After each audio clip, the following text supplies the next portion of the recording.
Assalamualaikum warahmatullahi wabarakatuh. Wilujeng patepang deui. Sampurasun ka sadayana. Mugia urang sadayana aya dina kabarokahan disehatkeun ku Allah Subhanahu wa taala. Tur dilancarkeun dina milari milik rezekina.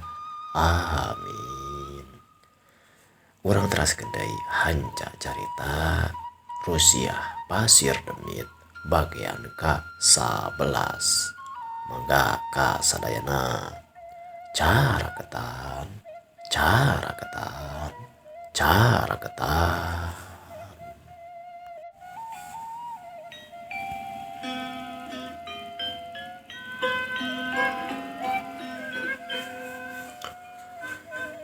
geus aya sabulana si Jantra jeung Kang Loka tetep renggenek deui di kampung Pasisian.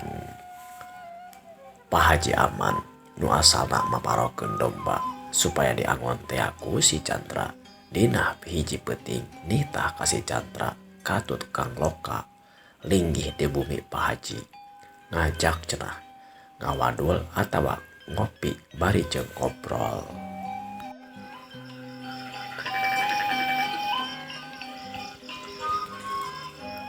Sora jangkrik jeung cari cangkas ditembalan ku sora bangkong pating borokododot di tepi balong atawa di sisi solokan. Mapaesan alam wanci peuting waktu harita. Di imah Pak Haji Aman, si Jantra, Kang Loka jeung Pak Haji Aman keur ngariung. Karungu Pak Haji Aman cumarita. Kieu Loka, ari Pak Haji mah lain arek nyanyahoanan, tapi Pak Haji teh ngarasa lebar. Nya meureunna ari carita anu katukang mah geus kajadian. Sasat sabibere hiji meureun anjeun teh Loka. Nu bareto-bareto kajadian teh mangsa katukang anjeun kabejakeun kitu-kieuna cenah jeung siluman. Tapi keukeuh da aya ari harta anjeun mah anu samemehna jadi warisan. Mudah-mudahan Pak Haji oge lain ukur di lembur ieu istilah nama nu mampah teh nu mampah oge di lembur pentas arti nama Pak Haji ge nyaho kasang tukangna dina harta anjeun sanajan anjeun teh juga lah ujung lobaan harta teh cenah bejana kasih luman munyung muja.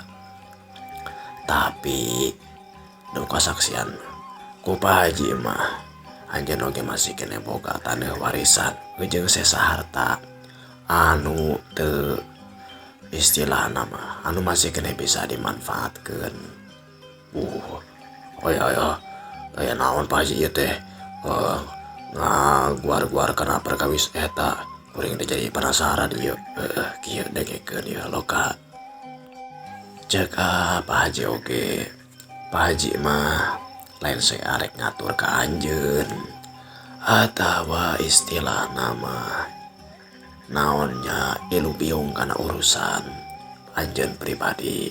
Tapi Pak Haji mah ngarasanya maksud teh kieu bisi ku anjeun arek di urusan eta taneuh sasesana ku Pak Haji arek di modalan jeung deui istilah nama nya ikhtiaran we artina mah kieu ari perkara-perkara anu teu katempo mah bisa diakalan jeung deui bahasa kasarna mah bisa ditarekaan jeung diubaran. Tapi nya ku urang moal katingali hasilna lamun henteu kalawan gawe rancage henteu katingali istilah nama ringkigna urang ikhtiar jadi ulah ngandalkeun ungkur ku jampe atawa ngadoa tapi oge ku barang gawe. Terus kumaha Pak Haji tah ceuk Kang Loka teh satuluyna Pak Haji Aman nyarita deui. Cintek nama kieu urusan deui eta taneuh anu aya di lemur pentas Kembae bisi ayah waragan itu iya nama ku Pak Haji dibantuan. Pak Haji masuk sacukupna istilah nama anu diperlukan masuk PB Jaka Pak Haji. Tong waka di pikiran yang mayarna. Nu penting mah anjeun sok we hasilkeun heula. Kayak gampang eta nama. Tawa kieu lah. Hitung-hitung mah parobati. Beren anjeun modal tanaga jeung taneuh Pak Haji modal ngamodalanana. Kayak geus waktuna ngahasilkeun tah batina urang bagi dua. Iya mah Pak Haji mah ngomong kieu teh. Tadi teh ya sababnya dari ente oge beren anjeun teh. Kudu usaha, kudu ikhtiar. Jang nyumponan pangabutuh katingali ku Pak Haji gitu. Da geningan diajar usaha anjeun teh acan bisa geningan loka. Ngomong bereukana kula-kuli mah ada biasa ngurus kana harta pakaya sorangan ayeuna rek kula-kuli ka batur. Mending urusan harta sorangan kitu tah kumaha karti. Ngadenge kana wangkongan ti Pak Haji Aman saperti kitu. Kang Loka satuluyna nyarita. Aduh ala yo Pak Haji nuhun pisan kana perhatosanana katampi jeung kateda pisan. Sareng deui sim kuring oge istilah nama naon nyaksian lah kitu jeung teu marima kana naon wae anu dicarioskeun ku Pak Haji. Sareng deui ku kuring oge karasa kabageran Pak Haji salila kuring cicing di dieu.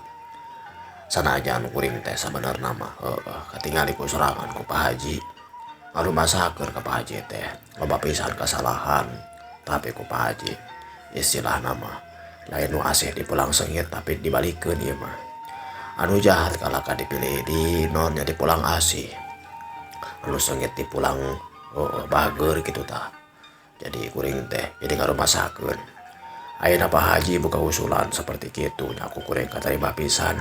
Komo cenah bieu eta haat arekna milu ngamodalan. Nya kuring mah istilahna mah teh kamari oge geus kapikiran kana perkara anu kitu teh.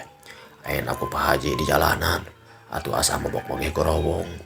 Nah insyaallah bener Pak Haji eta anu dieu caritakeun ku Pak Haji teh kaharti ku kuring katut katarima jeung arek dilaksanakeun kitu Pak Haji tah. Halus atuh arek kaharti jeung saja niat arek dilaksanakeun mah cek Pak Haji teh deui.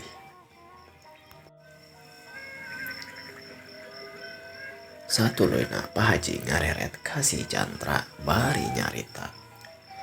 Sarupa deui ieu teh ya sakalian ka anjeun jantra. Pak Haji ge pan meureun anjeun oge nyaho. Mun teu salama deui sawana ge teh pati jauh. Jeung anu dipimilih ku Kang Loka. Maksud teh kieu. Sakalian ku Pak Haji anjeun jantra diamanahan jang nguruskeun sawah Pak Haji di lemur pentas. Sabab Pak Haji teh kieu. Hari di Roris bulak-balik ka ditu teh osok ke barabeku di jalana. Jeung deui moal saestuna meureun tina nalingakeunana. Modal jeung pagawe masuk we bejakeun ka Pak Haji gitu. Anjeun mah istilahna mah bantuan nalingakeun lamun bisa meureun bantuan barang gawe. Intina mah kieu lah. Sawah Pak Haji anu di lemur pentas rek dipasrahkeun ka anjeun. Modal itu ieu oge ku Pak Haji. Istilah nama di modalan. Pokona mah diajar makaya sarua deui. Anggap we tanda sorangan mawaka ari dibikeun mah. Sabab meureunan cain waktuna we deui jeung lain pakna. Jeung bisi picarioskeun. Intina mah meureun ku Pak Haji kieu jantra. Diamanahan taneuh panguruskeun, pangmiarakeun jeung deui supaya aya batur di lemur pentas teh. Kang Loka meureunnan tah aya pakumaha jeung anjeun. Anjeun oge dina ngurus tatanen bisa pakukumaha jeung Kang Loka kitu tah kaharti teu. Si jantra gadenge kekecapan ti Pak Haji saperti kitu. Katingali olohok sabab dieu teh ge manehna teh masih kene umur welasan tahun acan nincak kana 20 tahun bari arek dipasrahan cenah taneuh Pak Haji supaya dipakayaku si Loka. Aduh, hatur nuhun Pak Haji. Aduh, tapi abdi teh lamun ngarungu saperti kieu masa sakau kaget. Aduh, tapi pasti anjeun kaget reuas. Jeung ngarumasakeun da meurecan boga pangalaman. Tapi kapan cek Pak Haji oge ayeuna jeung Kang Loka. Jadi pokokna mah tah sok lah. Ayeuna mah anjeun duaan sok pakaya meureunnan. Lamun teh mah di nonnya diancokeun teh mah tobasna nyal. Anjeun Loka mah ngurus sawah anjeun we. Ngameureun di modelan ku Pak Haji. Lah lamun jantra anjeun sok taneuh anu kabeh aya di lemur pentas mah di lemur jeung Kang Loka salemur jeung Kang Loka sok dipasrahkeun kabeh. Mun teu salah mah aya kana 2 hektarna sok pakaya di modalan ku Pak Haji. Itu ieu na dipasrahkeun cenah eta kumaha doma anu geus diamanahkeun ku Pak Haji supaya dipiara ka anjeun. Kebae eta mah bagian Kang Obon. Cenah eta kumaha aki hidup Ki Sarimin Ki Imin teakeun kebae. Da ayeuna mah keur jag-jag deui nyawa sorangan desok buntah bantu oge di dieu. Pokona mah sing jongjon we panguruskeun taneuh Pak Haji di lemur pentas. Kumaha jantra kaharti? Si jantra ngadenge kekecapan ti Pak Haji saperti kitu. Hatena mah ngarasa bunga tapi oge was-was. Bungahna geus dibere amanah kalawan kepercayaan ngurus harta anu tangtu wae bakar ngaloncatkeun kana kahirupan nana. Rewasna geus puguh oge manehna can boga pangalaman. Ieu mah coba deui dibere tanggung jawab anu cukup dari ya jeung gede bagi si jantra mah. Pikeun si jantra mah salaresna mah Pak Haji kuring teh teu pararuguh ieu teh. Tapi itu ya nama arek dicarioskeun deui ka pun aki meureun Pak Haji. Tapi hatur nuhun pisan sareng insyaallah aya dina niatna hoyong ngalaksanakeun kana anu dicarioskeun ku Pak Haji. Tapi tetep we panginten abdi teh kedah pawartos heula ka aki kitu tah. Halus nanaon wae oge aya nu disebutkeun cek hadis teh mah ridallahu fi ridal walidain. Ridona Allah eta saluyu jeung ridona istilah nama inung jeung bapa. Katinya aki oge anjeun teh Pak Haji gitu teh. Anjeun teh geus teu boga deui inung jeung bapa iwati aki meureunnan kaganti inung jeung bapa. Halus lamun anjeun arek tumada mindang sarayak lah ngajakan badabi kanu jadi aki dirojong sok we eta mah ngan meureun ti Pak Haji mah kitu cendekna mah. Pak Haji hayang minta dibantuan ka anjeun jantra panguruskeun sawah di lemur pentas tah tadi meureunnan ka anjeun Loka kitu tah. Pak Haji hayang ngilumikeun ka anjeun ku ngamodalan supaya anjeun ngurus deui tanah anjeun di lemur pasisian di lemur pentas kitu tah Loka. Sanggeus cindak sakit saperti kitu mah tuluy we tiluanana teh ngawangkung we ka itu ka dieu. Teu jauh tina urusan pakaya urusan harta katut maheutkeun deui kumaha cenah itu ieuna dina palebah modal jeung engke mangsa lamun geus panen.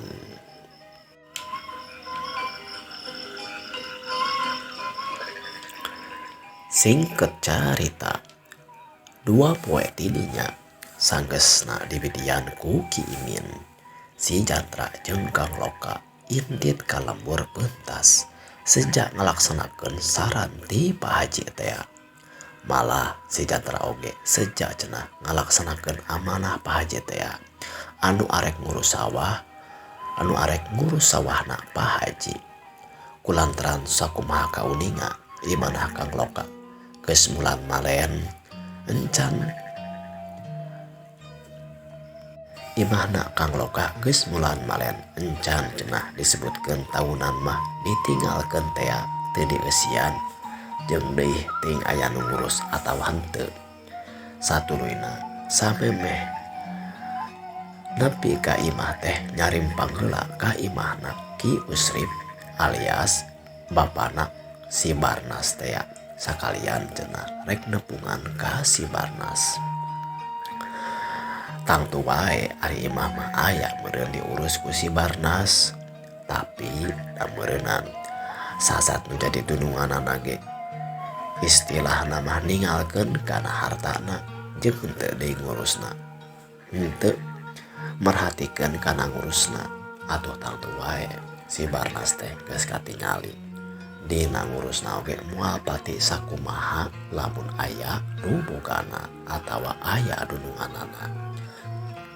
Lain teu amanah, tapi si Barnas ngarasa cenah sok mindeng papangihan itu ieuna sabab sakumaha anu dicarioskeun sateu acana sakumaha anu parantos dicarioskeun dina ieu carita eta imahna dan juga lah alias Kang Loka teh sasat cenah geus dikawasa ku siluman teh.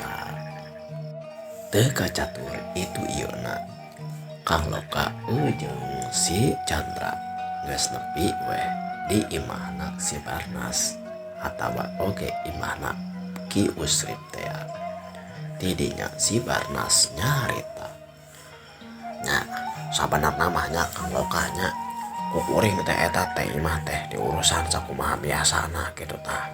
Oh tapi da sanajan kitu kuring teh ngarasa teu di kuliahan kitu tah ku Kang Barnas ku Kang Barnas ku Kang Loka kitu tah.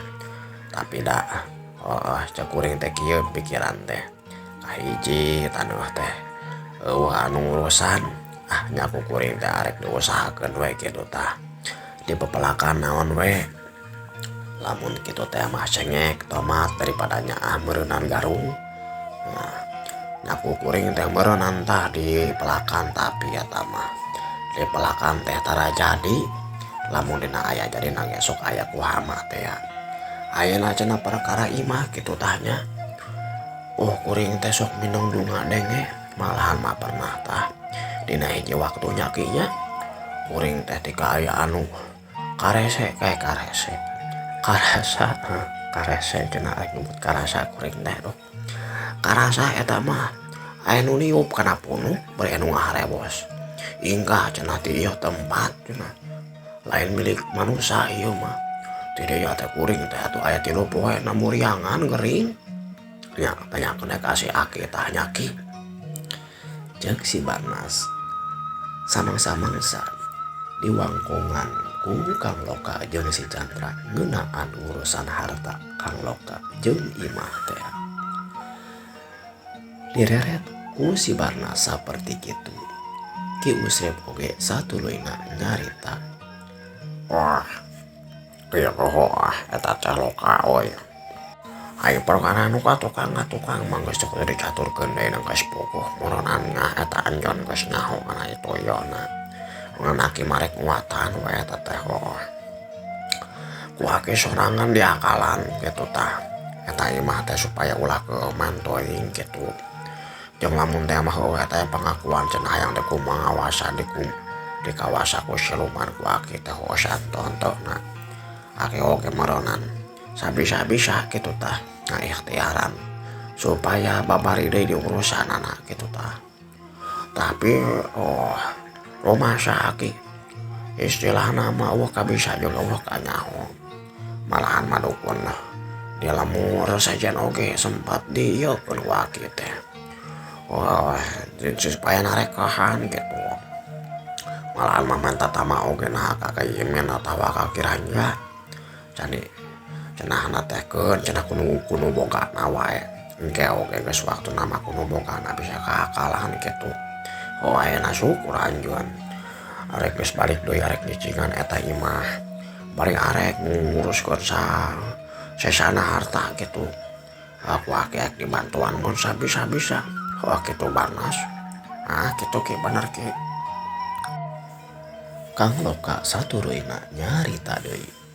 Dua-dua lalayo iyo atau nuhun pisan sateu acana jeung Aki kitu tah Aki Usrip jeung anjeun Barnas euy nuhun pisan ku kuring katarima kitu tah Satiana anjeun ka hiji jadi sobat kuring beron sasati leleutik.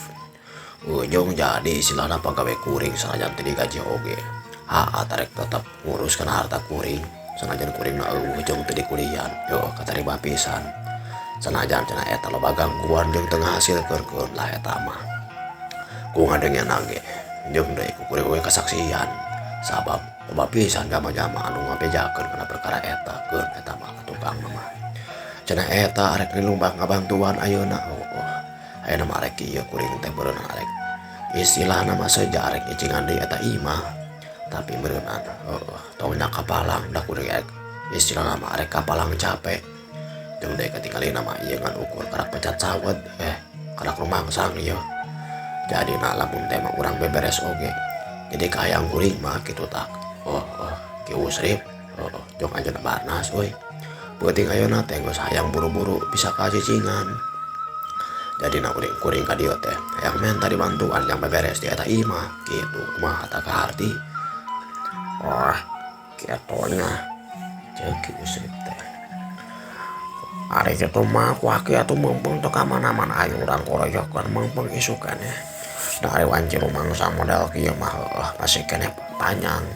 Jeung ari cok aki mah ari beres beres main nama orang istilah pusarkan wae ka jero imah ya beberes lah gampang kayak buruan ujung itu ieu nama kurat bisa di naonnya bisa dikoroyohkeun aya nama orang beberes lah we supaya kasaksian we ku anjuan sanggeus aya kacindekan saperti kitu mah poa eta keneh cenah dibaturan ku Ki Usrip opatan beberes we di imahna Kang Loka. Imah nu duduk janela malah kaasup gedong nu geus make semen. Malahan mah make tehel geus make tehel sagala rupa. Satuluyna mah cenah jandela katut lalangit imah dibersihan, tehelna diempelan, pakarangan oge diberesan. Parabot nu aya di jero imah oge kabeh dibenahan deui. Sangkan penting eta cenah bisa dicicingan tur bisa dienaungan atawa disarean.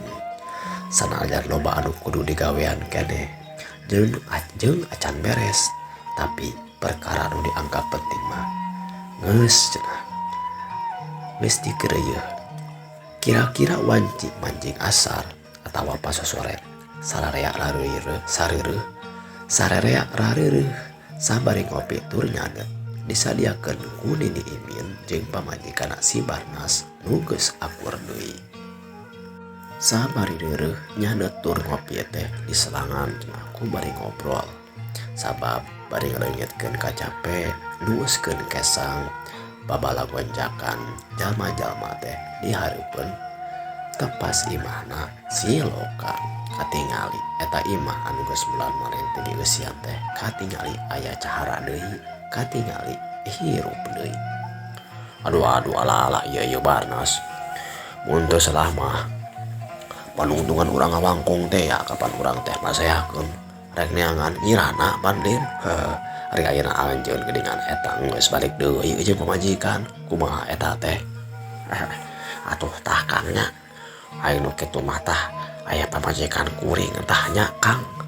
Padahal mah ulah rek kudu diperkarakeun atawa dibahas Kang tah lah. Kuring teh sabenerna mah nyakal Kang. Make kudu balik deui ieu we ieu.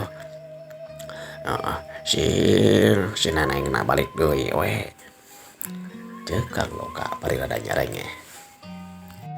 Lain balik deui kata, tapi di teang deui. Cek pamajikan anak si Barnas. Halus wae atuh. Jadi rug kari katingali kitu mah nya kitu Ki. Aki oge. Cok aki teh. Ari perkara anu rumah tangga mah tong kudu kabawa sakaba-kaba. Pokona mah sing asak tinimangan kitu lain Barnas. Cok kurang oge tong dibahas nu kitu mah kuring teh asa erak tah. Tapi lamun diowangkongkeun mah kuring teh hanyakal. Hanyakal pipisahan. Ari-ari kudu balik deui mah. Kun ge mah eta mah meureunan istilahna mah bakal jadi pelajaran. Kitu lain. Waktosna waktosna parantos cakap kamu episode ayeuna kumaha dengan cariosna nanya di putar deui wae disaksikeun wae dina episode salajengna wilujeng patepang deui.